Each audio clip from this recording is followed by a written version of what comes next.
Hi friends, welcome to my channel. आज मैं आप लोगों को बताने वाली हूँ कि बीटेक करने के बाद आपके पास क्या क्या कैरियर ऑप्शंस होते हैं।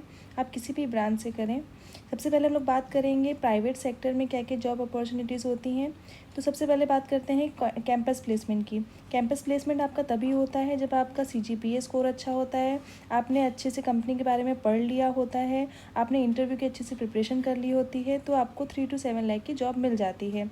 और अगर आपको जॉब मिल गई है तो फिर तो बहुत अच्छी बात है, बैचलर से पहले ही आपके पास जॉब है। लेकिन अगर नहीं मिली है तो भी आपको टेंशन की ज़रूरत नहीं है। आप अच्छे से रिज्यूमे प्रिपेयर करिए और डिफरेंट डिफरेंट जॉब पोर्टल्स में अप्लाई करिए। जॉब पोर्टल जैसे इंडीड होते हैं, naukri.com है, fresherworld.com है, और भी बहुत सारे हैं। आप वहाँ पर अप्लाई करिए। अगर वहाँ पे भी आपको जॉब आप हायर स्टडीज़ के लिए जा सकते हैं, या फिर अगर आपका हायर स्टडीज़ में इंटरेस्ट नहीं है तो आप शॉर्ट टर्म कोर्सेज़ कर सकते हैं। ये जो कोर्सेज़ होते हैं ये VLSI डिज़ाइन, वेब डिज़ाइनिंग, ये सब आपकी ब्रांच पे डिपेंड करता है। आपकी ब्रांच के अकॉर्डिंग आप कोर्स ऑप्ट कर सकते हैं। और अगर आप मैकेनिकल के हैं तो आप उसके अकॉर्डिंग कोर्स लीजिए, केमिकल है तो उसके अकॉर्डिंग लीजिए। इनकी 3 to 6 मंथ की ड्यूरेशन होती है और इनकी फ़ीस 15,000 से 2 लाख रुपए तक होती है। अगर आपको और इन्फॉर्मेशन चाहिए तो मुझे कमेंट करिए, ठीक है। अब आप हायर स्टडी करना चाहते हैं तो कौन कौन से आपको एग्ज़ाम देने पड़ते हैं। आपको गेट का एग्ज़ाम देना पड़ता है, जैम का एग्ज़ाम देना पड़ता है, GRE एग्ज़ाम देना पड़ता है, यूनिवर्सिटी लेवल के भी एग्ज़ाम्स होते हैं, और कैट का एग्ज़ाम आप दे सकते हैं, डिपेंडिंग अपॉन कि आप कहाँ जाना चाहते हैं। आप MTech करना चाहते हैं या MBA करना चाहते हैं। आप MS के दो टाइप होते हैं, या तो आप कोर्स वर्क से करिए, रिसर्च से करिए। MTech के बाद आप PhD कर सकते हैं, PhD के बाद पोस्ट डॉक कर सकते हैं, और MS के बाद भी आप सेम कर सकते हैं। अब आपको MTech के बाद किस तरीके की जॉब अपॉर्चुनिटीज़ मिलती हैं, या तो आप रिसर्च फील्ड में जाना चाहते हैं तो कुछ R&D लैब्स होती हैं प्राइवेट, और बाकी CSI लैब्स होती हैं।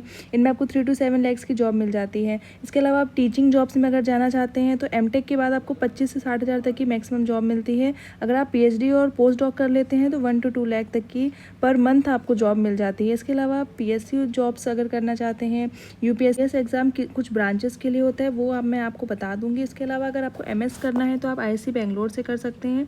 गेट में बहुत अच्छी रैंक चाहिए होती है। MS आपको फॉरेन यूनिवर्सिटी से करना है तो आपको GRE में रैंक चाहिए। इसके अलावा इंग्लिश लैंग्वेज का टेस्ट भी उसके लिए मैंडेटरी होता है, और जब आप ये टेस्ट क्वालिफाई कर लेते हैं तब आपको फॉरेन यूनिवर्सिटी से GRE करने के लिए मिल जाता है। अब GRE करने के लिए आपको बहुत सारी आप यूनिवर्सिटी में अप्लाई कर सकते हैं, कुछ स्कॉलरशिप भी मिलती है।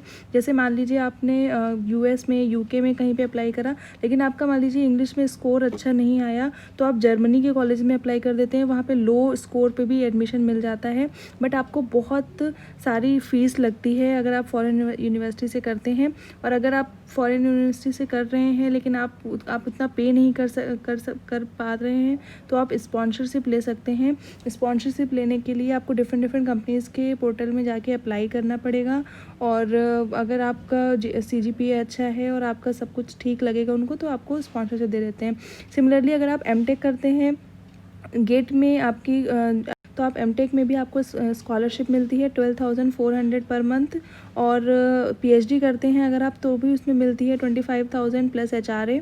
तो इस तरीके से आप MTech और PhD कर सकते हैं। आपको मतलब आप उसमें कुछ रिसर्च के साथ साथ, MTech के साथ साथ आपको वो कुछ एक्टिविटीज़ देते हैं, तो वो आपको करना पड़ता है। थोड़ा पर डे कुछ आवर्स बेसिस पे रहता है, तो वो करना पड़ता है। और बाकी आपको स्टाइपेंड मिलता रहता है और आपकी जितना स्टाइपेंड मिलता है ऑलमोस्ट उतने में ही PhD हो जाती है। अगर आप PhD और MTech हो जाता है अगर आप किसी अच्छे कॉलेज से करते हैं तो।